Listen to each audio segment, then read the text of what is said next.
In every corner of the world where mountains rise and valleys fall, humans have learned to move with the land rather than against it.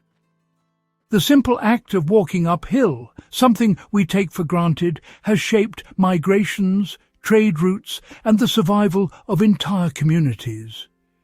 And yet, most modern walkers ascend these slopes in the least efficient way possible, burning through their strength long before the summit.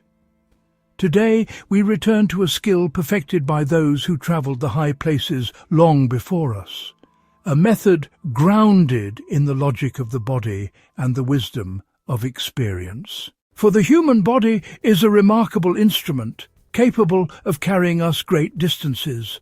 But when we climb, the demands change. Energy drains more quickly, and fatigue arrives like an old companion.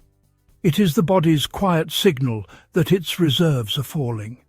Many respond by pushing harder, tightening the shoulders, pulling themselves upward as though dragging their weight out of the earth itself. But the truth is far simpler. Endurance in the hills has never belonged to force. It belongs to efficiency. Among the strongest muscles in the human frame are the thighs and the glutes. They are built for the heavy work of lifting and carrying. Yet most walkers scarcely use them when climbing. Their steps land too far ahead, forcing smaller, less capable muscles to take the burden. But those who spend their lives in the mountains, from Sherpa communities in the Himalayas to traditional porters in East Africa, move differently.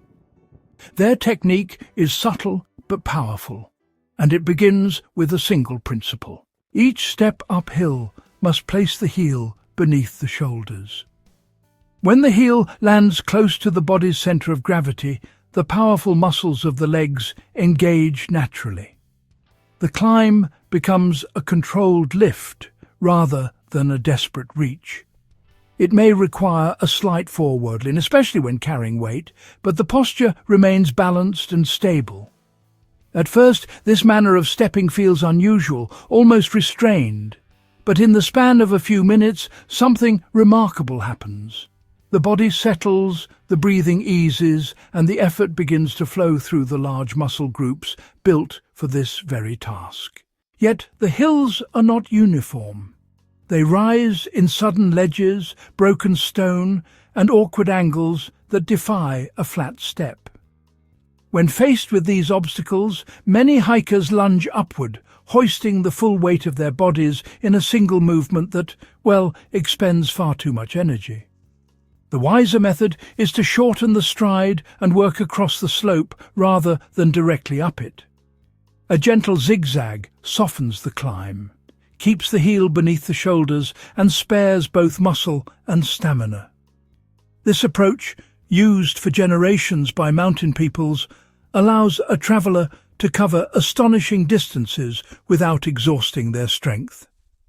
But the descent, often overlooked, holds its own dangers. Each downward step carries the momentum of gravity and body weight combined. Walkers who descend with straight legs drive this force directly into the cartilage beneath the kneecap. Over time, the damage becomes unmistakable. Sore joints, stiff mornings, and the familiar struggle to rise after a long day in the hills. The solution has long been understood by those accustomed to steep ground. Keep the knees slightly bent. In this posture, the thighs absorb the impact like natural shock absorbers, protecting the delicate structures of the knee. The motion may appear almost rhythmic, but it offers safety and longevity to anyone who follows it. These techniques, though simple in appearance, reveal a deeper truth. Human endurance has always favoured those who move with intention.